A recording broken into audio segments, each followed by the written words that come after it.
déesse. Bienvenue à toi, déesse qui s'ignore peut-être encore. Tu découvres ce podcast pour la première fois ou tu as déjà suivi les 21 jours pour reprogrammer ton subconscient? Merci d'être là. Je me présente, je m'appelle Ellie, énergéticienne, maître Reiki et alchimiste des lieux. J'ai à cœur de partager avec toi une boîte à outils spirituelle où tu vas pouvoir au fil du temps piocher pour trouver des astuces et des conseils afin de t'aider à te reconnecter avec ton pouvoir personnel et attirer à toi tout ce que tu désires. Dans cette nouvelle série d'épisodes, j'ai eu envie de partager avec toi les 14 lois universelles qui vont te permettre de devenir encore plus magnétique. Un épisode par semaine, rassure-toi, on va passer un bon moment avec des explications claires, des exemples et des good vibes. Alors installe-toi comme tu aimes, prends une grande respiration et laisse-toi guider vers une vie plus riche, plus épanouissante et pleine d'abondance. Alors aujourd'hui, on se plonge dans la deuxième des 14 lois universelles, la loi de la vibration. C'est vraiment une loi qui est fascinante parce qu'elle peut vraiment t'aider à comprendre comment attirer à toi ce que tu souhaites dans ta vie. Cette loi, elle stipule que tout dans l'univers est en constante vibration. Ça inclut les objets physiques, les pensées, les émotions, les intentions, chaque chose, chaque pensée, chaque sentiment, ça émet une vibration unique. Alors, pourquoi c'est important pour toi ?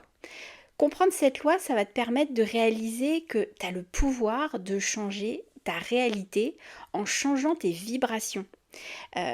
On peut effectivement, en élevant ses pensées et ses émotions, arriver à des fréquences beaucoup plus positives. Tu peux attirer des expériences et des personnes qui vont résonner avec ces vibrations. Je te donne un exemple concret. Imagine que tu te sentes souvent stressée, anxieuse, ces émotions, elles émettent des vibrations basses qui potentiellement vont attirer davantage de situations stressantes dans ta vie. En revanche, si tu pratiques des techniques de relaxation et que tu te concentres sur des pensées positives, tu vas élever ta vibration. Et ça va attirer des situations beaucoup plus harmonieuses et des personnes bienveillantes dans ton quotidien. On a tous dit « Ah là là, qu'est-ce qui va encore m'arriver comme galère ?» Ça, on l'a tous dit. Et qu'est-ce qui se passe ? L'univers l'entend et il se dit « Ah, ok, elle attend une galère, pas de problème, je vais lui envoyer. » Et après, il y a cette fameuse phrase des « Ah, tu vois, je te l'avais dit. » Ça, elle est fatale. Donc, si on veut éviter justement cette espèce de peur du retour de bâton, en fait, on va éviter de l'appeler ce retour de bâton parce que si on y pense, si on émet l'intention qu'il va y avoir un retour de bâton après un truc hyper positif, forcément, on se prépare à le recevoir, on l'attire, on le vibre, donc on va le recevoir. Donc ça, c'est un truc qui se détricote parce que pendant très très longtemps, on a eu l'habitude de se dire que après un grand coup de chance, une grande période de chance, on a le retour de bâton. Parce qu'on nous l'a enseigné comme ça.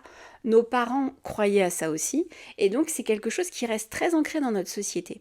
À partir du moment où tu décides qu'il n'y aura pas de retour de bâton et que tu vas profiter de cette belle abondance qui arrive à toi et que tu vas même en demander davantage, tu vas voir que le retour de bâton, tu ne l'auras pas. Faut faire le test. Vraiment, faut essayer. Faut avoir confiance. Il faut vraiment être dans la découverte, la curiosité, et tu vas voir, ça fait vraiment toute la différence. Alors, comment appliquer cette loi au quotidien ? Ça va d'abord être de prendre conscience de tes pensées et de tes émotions. Toutes celles que tu ressens tout au long de ta journée. Si tu remarques que tu as des pensées négatives ou des émotions basses, essaye de les remplacer par quelque chose de plus positif. Je sais, c'est pas toujours évident, mais c'est hyper important d'essayer de donner une direction et de vraiment couper avec quelque chose qui est trop gênant, trop plombant en fait. Ensuite, pour t'y aider, il y a la pratique de la gratitude. Chaque matin ou chaque soir, tu vas prendre quelques minutes pour exprimer de la gratitude pour les choses positives dans ta vie. Ça va élever instantanément ta vibration. Il y a un petit exercice que j'aime beaucoup faire et que je conseille vraiment à toutes les personnes qui me consultent, c'est de faire la liste des 5 choses positives qui sont arrivées dans ta journée. C'est-à-dire qu'en fait, on a trop peu l'habitude de se soucier de tout ce qui a été positif, mais des choses normales et des fois minimes. Ça peut être le fait qu'il n'y ait pas de courrier dans la boîte aux lettres, ça veut dire pas de facture. Tu vois un peu l'idée? Ça peut être le fait que tu as les bras pleins de courses et qu'un voisin t'a tenu la porte. Donc ça t'a aidé. Tu es au travail, il y a un collègue qui arrive et qui te dépose un café sur ton bureau, gentiment comme ça, pouf. Ça peut être, comme je le disais dans la loi numéro 1, un inconnu qui te fait un sourire et donc qui t'ensoleille ta journée. Donc vraiment, c'est des petites choses qui, mis bout à bout, vont faire qu'en fait, tu vas habituer ton cerveau à aller rechercher du positif. Et si tu le fais avant de t'endormir, l'avantage, c'est que ça va baisser ton taux de cortisol, ça va te concentrer sur le positif et donc tu vas t'endormir beaucoup plus rapidement parce que tu te sentiras beaucoup moins stressé. Ensuite, l'autre conseil, c'est de t'entourer de positifs, de choisir des activités, des personnes et des environnements qui élèvent ton énergie. Écouter de la musique, celle que tu aimes, celle qui te fait vibrer, danser, sourire. Alors, des fois, ça peut être aussi des chansons tristes, mais ça peut être des chansons qui te rappellent les bons moments. Bref, l'idée c'est de passer aussi du temps avec des personnes qui sont plutôt positives et qui te permettent de faire des choses qui te rendent heureuse. Il n'y a rien de mieux que de passer un bon moment avec des personnes plutôt solaires, qui passent pas leur temps à se plaindre, qui sont plutôt dans l'initiative, dans le jeu, dans le fait de partager des choses, de discuter, et pas forcément d'être dans une démarche de plainte systématique ou de critique.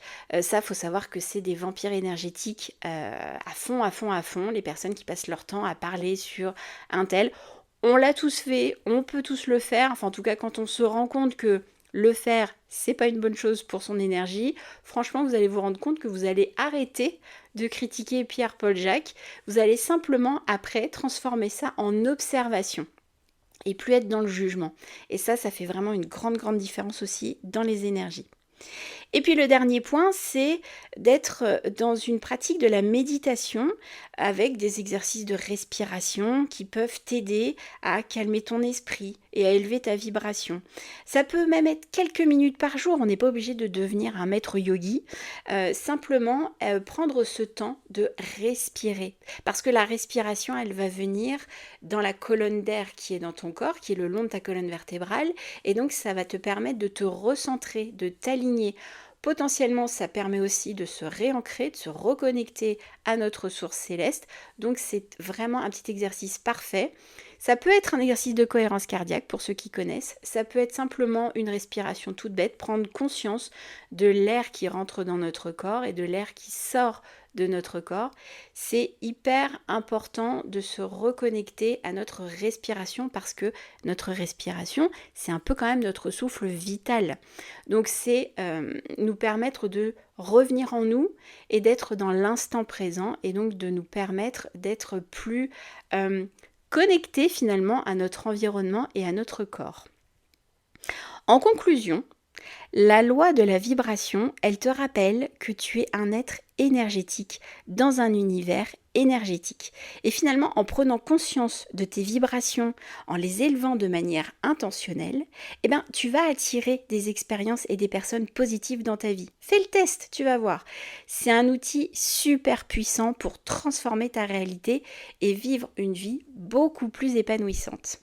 Et ça, rien que pour ça, une fois de plus, ça vaut vraiment le coup d'essayer.